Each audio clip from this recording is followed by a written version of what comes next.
in his Bible here again. We're going to be looking at Chronicles 1 and 2. This is the first book we're looking at. And Chronicles is a softer book. And there's a reason for that than the Kings and the Chronicles. It's not as hard, not as harsh.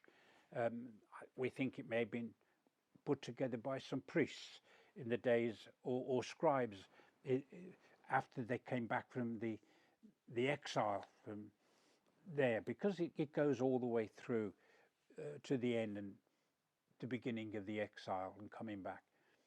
So maybe it was written in the days of Ezra and Nehemiah, those kind of days, or afterwards, but they began to be more settled in the land.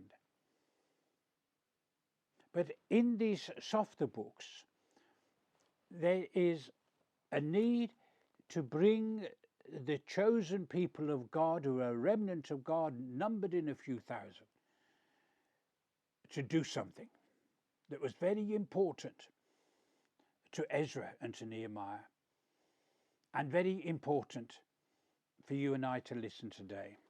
And this is the wonderful verse. Now, who is willing to consecrate himself today to the Lord? It's a cry back to the days of Joshua, the end of Joshua. It's rediscovering for a new generation, and it would be a new generation, that things are not going to be as in the days of Solomon. You're not going to get a fantastic new temple as in the days of Solomon.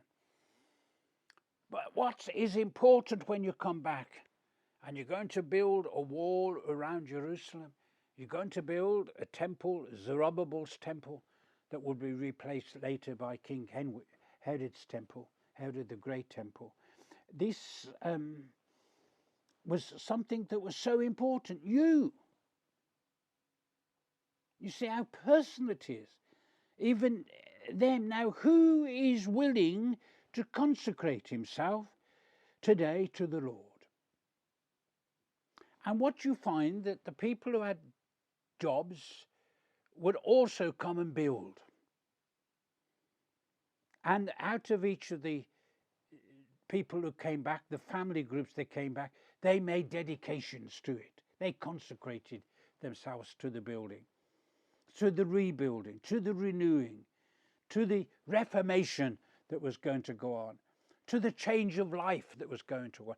And this change of life would affect their corporate life and their home life. And there was difficult decisions to be made, as you find in the book of Ezra and you find in the book of Nehemiah. And in the Chronicles, you have this call. Who is going to dedicate?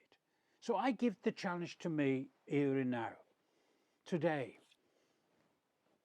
with my weakness as a human being and the flaws in my nature as a human being.